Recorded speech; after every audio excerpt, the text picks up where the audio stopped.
this presentation, we're going to look at some tips for writing to your federal legislator. You want to make sure that your voice is heard, so you want to make sure that you don't make silly mistakes in your communication. You want to make sure you're taken seriously and that, again, that your voice is heard, that your opinion is heard. Legislators get hundreds of letters and emails every day. Here are some tips on making yours stand out and make an impact. Tip number 1 is think locally. You'll have the most impact and a higher likelihood of getting a response if you contact your congressional representative. Representatives from your local congressional district and senators from your state are going to have the highest interest in listening to your voice because your vote helps elect them, or not, so they will listen to you. Tip number 2 is write an original letter. Original personal letters are more likely to be read, taken seriously, and receive a personalized response. Chain letters are often stamped received, and you'll get an automatically generated form letter in response. Tip number 3, address it appropriately.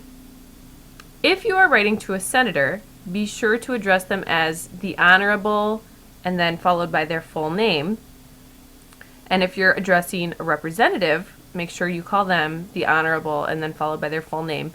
And if special titles are applicable, like Mr., Madam, Chairman, or Mr. Speaker, make sure you include those titles as well. And be sure that you have the appropriate address as listed on this slide. Tip number 4 is identify the issue clearly. State the purpose of your letter in the first paragraph. If your letter is about a specific bill, identify it by bill number. Tip number 5 is be careful what you ask for. There are certain things that a legislator can and cannot do.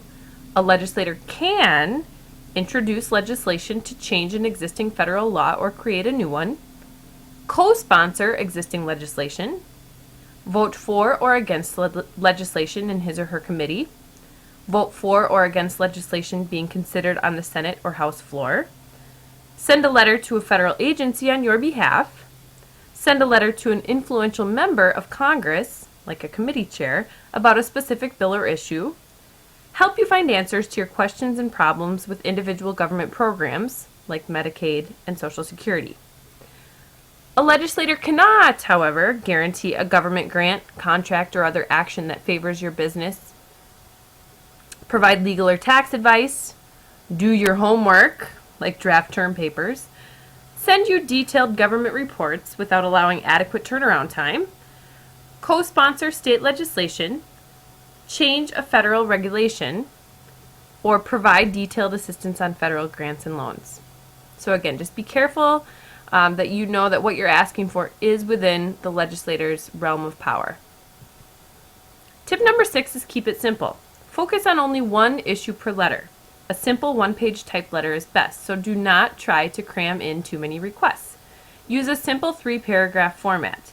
In the first paragraph, explain the purpose of the letter, introduce yourself, and list your credentials.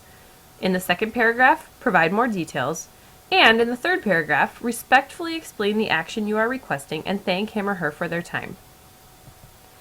Tip number 7 is to use examples. Personal stories and anecdotes are often more powerful and influential than quoting statistics. Explain how this issue has impacted, is impacting, or will impact your family, friends, and community.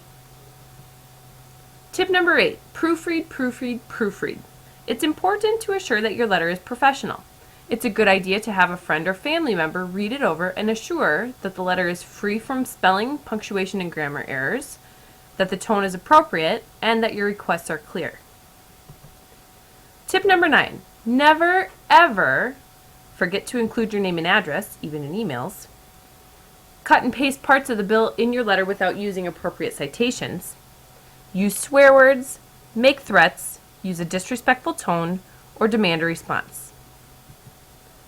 And finally, tip number 10, stay informed and keep acting. If you get a response, send a thank you note. If the response did not commit to an action, send a follow-up letter with more information and encouragement. If you don't get a response, mail another letter and don't get discouraged.